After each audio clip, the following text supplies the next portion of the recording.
অহাকালি আমি নিযুত মইনা আঁচনি আৰম্ভ কৰিম।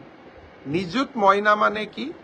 অৰ্থাৎ 10 লাখ মইনাক আমি এই আঁচনিখন দিম। এই বছৰ প্ৰায় 3 লাখ, অহা বছৰ 3 লাখ, তাৰ পিছৰ বছৰ 3 লাখ। 10 লাখ ছোৱালীক বা আমাৰ ভাগিনীক আমি এই আঁচনি দিম। তাৰ পিছত এই আঁচনিখনৰ প্ৰভাৱ আমি বিশ্লেষণ কৰিম। এই আঁচনিখনত কি পাব? উচ্চতৰ মাধ্যমিক যিসকলে প্ৰথম বৰ্ষত নামভৰ্তি কৰিছে তেওঁলোকে চৰকাৰৰ পৰা 1000 টকা পাব। উচ্চতৰ মাধ্যমিক দ্বিতীয় বৰ্ষলৈ যেতিয়া উন্নত হ'ব তেতিয়াও পাব। আৰু অহাবাৰ প্ৰথম বৰ্ষত যিসকলে নামভৰ্তি কৰিব তেওঁলোকেও পাব। হায়াৰ ছেকেণ্ডাৰী পাছ কৰি যিসকলে ডিগ্ৰীত নামভৰ্তি কৰিলে তেওঁলোকে 1250 টকা পাব। ছোৱালীসকলে পাব। বিয়া হলে কিন্তু নাপাব, বিয়া নোহোৱা থাকালৈকে পাব। বিয়া হৈ গলেতো আঁচনিখনৰ অৰ্থই নাথাকিব, বাল্য বিবাহটো হৈয়ে গল।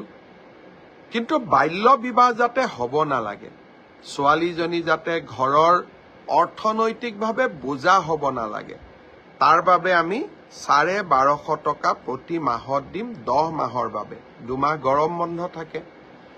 আৰু বিশ্ববিদ্যালয়ত যদি পঢ়ে 2500 টকা দিম প্ৰত্যেক মাহত। অৱশ্যে বিশ্ববিদ্যালয়ৰ ছাত্ৰীগৰাকী বিবাহিত হলেও আমাৰ সমস্যা নাথাকে।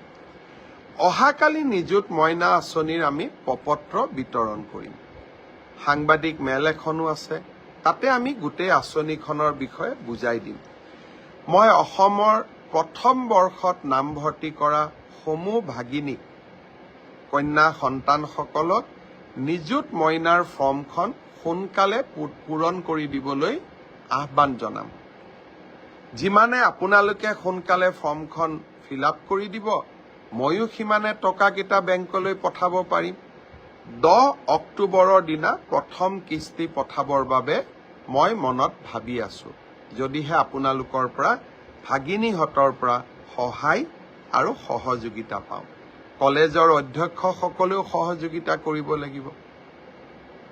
হায়াৰ ছেকেণ্ডাৰী ছেকেণ্ড ইয়াৰত পঢ়া ছোৱালীসকলক মই এতিয়াই কওঁ, অহাবাৰ যেতিয়া তোমালোকে ডিগ্ৰী ফাৰ্ষ্ট ইয়াৰত নাম লগাবা বা ডিগ্ৰী থাৰ্ড ইয়াৰত পঢ়ি থকা ছোৱালীসকলক কম, অহাবাৰ যেতিয়া আপোনালোকে পোষ্ট গ্ৰেজুৱেটত নাম লগাব আপোনালোকেও এই আঁচনিৰ সমভাগী হ'ব।